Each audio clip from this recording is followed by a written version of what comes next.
Aujourd'hui, on va se pencher sur une histoire que tout le monde connaît, Daniel dans la fosse aux lions. Un récit qu'on entend souvent depuis l'enfance, mais qui cache une profondeur prophétique incroyable. Dans la Bible, certains événements ne sont pas juste des anecdotes du passé. Ce sont des modèles, des schémas que Dieu utilise pour nous parler des temps qui viennent. Et c'est exactement sous cet angle qu'on va relire Daniel, chapitre 6. D'abord, rappelons les faits.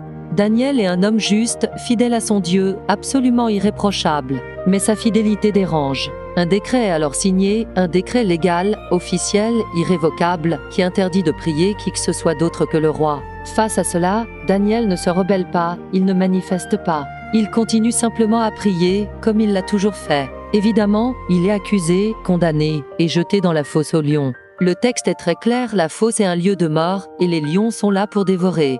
Maintenant, pourquoi cette histoire nous concerne-t-elle aujourd'hui? La Bible elle-même nous dit que ces choses sont arrivées pour nous servir d'exemple, qu'elles ont été écrites pour notre instruction. Daniel s'y devient alors plus qu'un récit historique, il devient un modèle prophétique. Regardons les éléments clés, un décret mondial, une pression contre la fidélité, un homme juste livré par le système, une nuit d'épreuve et une intervention divine au matin. Ce schéma résonne étrangement avec ce que les croyants vivent ou s'attendent à vivre à la fin des temps.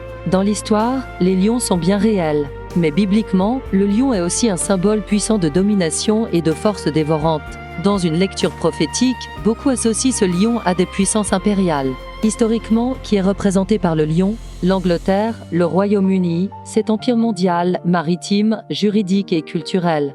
Ce n'est pas un dogme, bien sûr, mais une piste de lecture symbolique très cohérente. Et un lion ne règne jamais seul. Il a une descendance. L'Empire britannique a donné naissance à de nombreuses nations qui partagent la même langue, le même système de droit, les mêmes structures et valeurs politiques.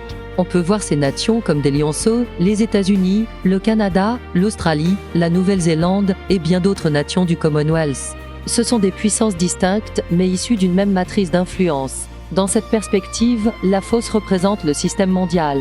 Un système structuré, légal, organisé, mais fondamentalement hostile à une fidélité exclusive envers Dieu. Les croyants ne sont pas en dehors de ce monde, ils sont en plein dedans, comme Daniel. Intégrés au système, mais fidèles à un royaume qui est bien au-dessus. Daniel passe une nuit entière dans la fosse. C'est le silence, l'attente, sans aucune issue humaine possible. C'est une image puissante de notre temps présent, d'un monde qui s'assombrit spirituellement, où être fidèle coûte de plus en plus cher. Mais il y a un détail crucial, les lions sont là, mais ils ne peuvent rien faire. Pourquoi? Parce que Dieu a fermé leur gueule. Puis, au lever du jour, le roi arrive en hâte. Daniel est vivant. Il est retiré de la fosse, sans aucune blessure. Et c'est seulement après que ses accusateurs sont jugés. Typologiquement, ça annonce une délivrance surnaturelle, une intervention du roi des rois, avant le jugement final du système hostile. Face au lion des nations, il y a un lion bien plus grand, Yeshua, le lion de Juda. Les lions de la terre peuvent rugir, mais ils lui sont soumis. Et comme Daniel, les fidèles ne sont pas abandonnés, même au cœur de la fosse. Revenons maintenant à un point essentiel du récit. Daniel n'est pas jeté au lion par accident, il est la cible. Le texte nous dit que les chefs et les satrapes cherchent un moyen de l'accuser, mais ne trouvent aucune faute en lui. Alors, ils décident de fabriquer un piège légal. Le problème, ce n'est pas Daniel. Le problème, c'est sa relation avec son Dieu. Ils se disent, on ne trouvera rien contre lui, sauf si ça concerne la loi de son Dieu. C'est là que la typologie devient saisissante. Ces chefs forment une coalition politique, unie non par la justice, mais par la jalousie, l'envie et la rébellion. Ça fait directement écho à ce que le livre de l'Apocalypse nous révèle sur les 10 rois qui recevront l'autorité pour 1 heure et qui régneront avec la bête. 1 heure prophétique que beaucoup associent au septembre dernières années, la semaine finale de Daniel. Comme les satrapes, ils ne supportent pas la fidélité au vrai Dieu. Ils cherchent à accuser, à piéger, à livrer les justes à la mort. Le piège est toujours le même, utiliser la loi, la norme, le décret pour faire de la fidélité à Dieu une faute. Daniel prie, les croyants prient. Daniel refuse de faire des compromis, les croyants refusent de renier Christ. Ce n'est pas une persécution à l'aveugle. C'est une accusation ciblée contre ceux qui ont une relation intime avec Dieu, une fidélité exclusive et une espérance qui dérange le monde. Mais Daniel nous rappelle quelque chose de fondamental, Dieu connaît les siens. Les croyants fidèles, comme Daniel, ne sont pas surpris. Ils veillent, ils se préparent. C'est l'enseignement de Yeshua sur les vierges sages, prêtes à rencontrer l'époux, avec leur lampe allumée et leur réserve d'huile. Leur délivrance ne vient pas de leur propre force, mais du fait qu'elles sont prêtes. L'ordre des événements dans Daniel 6 est capital. D'abord, Daniel est retiré vivant de la fosse. Ensuite, et seulement ensuite, ses accusateurs y sont jetés. Et là, le texte dit que les lions les ont saisis avant même qu'ils ne touchent le fond.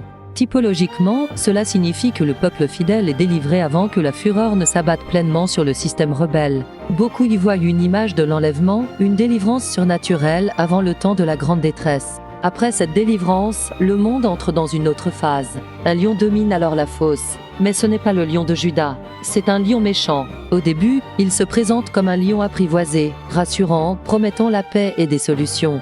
Mais très vite, il révèle sa vraie nature. Avec les 10 rois, il dévorera les âmes et sèmera la terreur sur toute la terre. L'Antichrist n'est pas brutal au départ, il est séduisant. Puis, il devient dévorant. Le cœur du problème n'est pas seulement politique. Les chefs et les satrapes sont animés par la jalousie, l'envie et la rébellion. Ils ne supportent pas l'autorité spirituelle de Daniel, sa faveur auprès de Dieu. Cette haine est spirituelle avant d'être humaine. Et cet esprit existe encore aujourd'hui. C'est un esprit antichrist qui rejette toute soumission à Dieu et qui est ceux qui aiment la vérité. Il se manifeste comme un état d'esprit collectif, accusateur, moqueur, hostile à la foi vivante. Et pourtant, leur temps est compté. Ni les satrapes, ni les lions, ni l'antichrist, ni les 10 rois n'ont un règne illimité. Leur fin est déjà écrite. Le roi des rois revient. Et quand il se lèvera, les lions se tairont, les royaumes tomberont, et la fosse sera fermée pour toujours. En conclusion, l'histoire de Daniel nous rappelle que notre fidélité sera mise à l'épreuve, que l'accusation viendra, que les puissances rugiront. Mais surtout, elle nous assure que ceux qui veillent ne seront pas dévorés. Ceux qui aiment la vérité seront délivrés. Et c'est le lion de Juda qui a toujours le dernier mot. Daniel, ci n'est pas une carte du monde. C'est un modèle prophétique qui nous enseigne que Dieu garde les siens au cœur du système. Et au moment voulu, le roi des rois viendra ouvrir la fosse, non par la force humaine, mais par son autorité souveraine. Merci d'avoir suivi cette réflexion. Si ce message vous a parlé, n'hésitez pas à vous abonner pour ne pas manquer les prochaines études. À bientôt.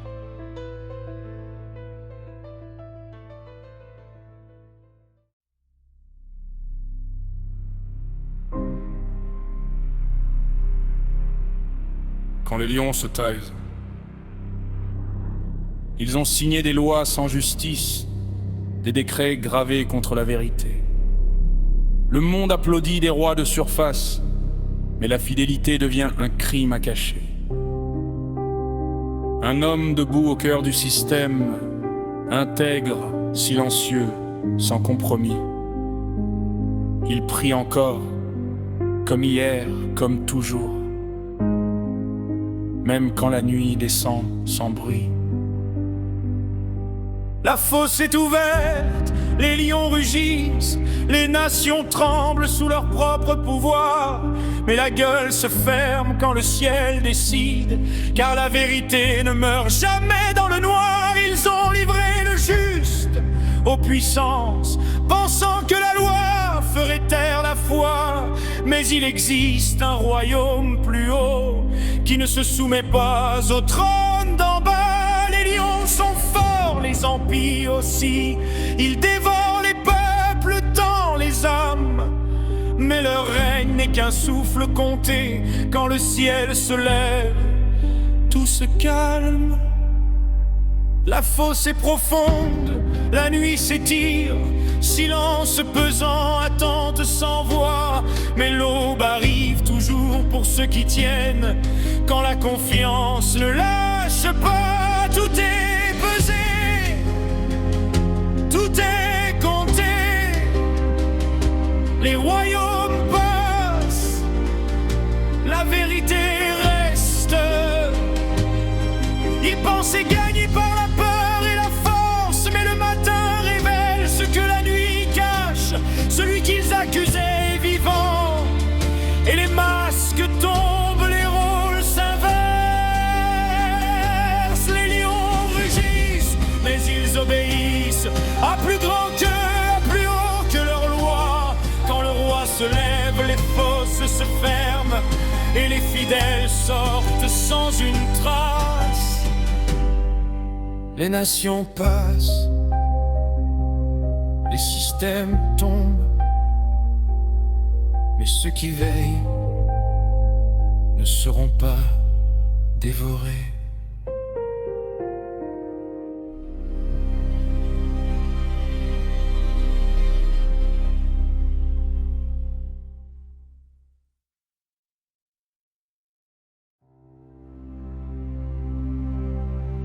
quand les lions se taisent.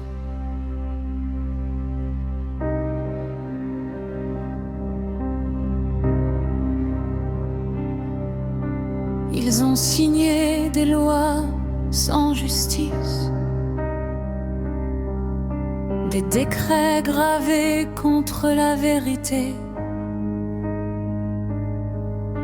Le monde applaudit des rois de surface, mais la fidélité devient un crime à cacher. Un homme debout au cœur du système,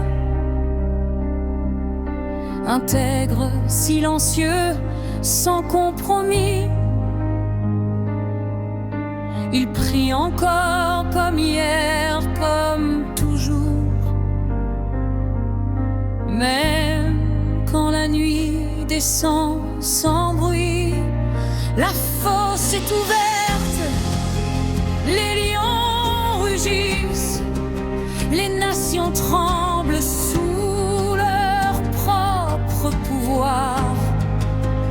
Mais la gueule se ferme quand le ciel décide, car la vérité ne meurt jamais dans le noir. Ils ont livré le juste aux puissances, pensant que la loi ferait taire la foi. Mais il existe un royaume plus haut qui ne se soumet pas au trône d'en bas. Les lions sont forts, les empires aussi.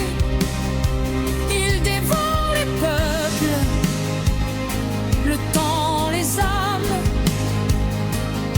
Mais leur règne n'est qu'un souffle compté. Quand le ciel se lève, tout se calme.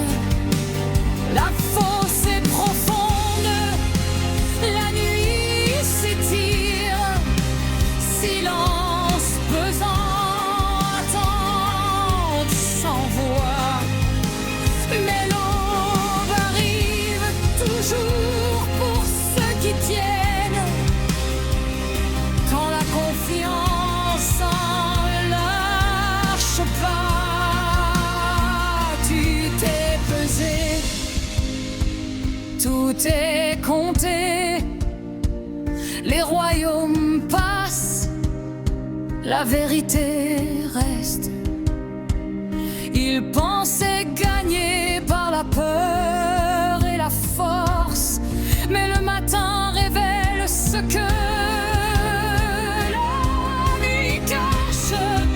Celui qu'ils accusent est fidèle, et les masques tombent, les rôles s'inversent. Les lions rugissent, mais ils obéissent à plus grand qu'eux, à plus haut que leur loi. Quand le roi se lève, les forces se ferment, et les fidèles sortent sans une trace. Les nations tombent, les systèmes tombent, mais ceux qui veillent ne seront pas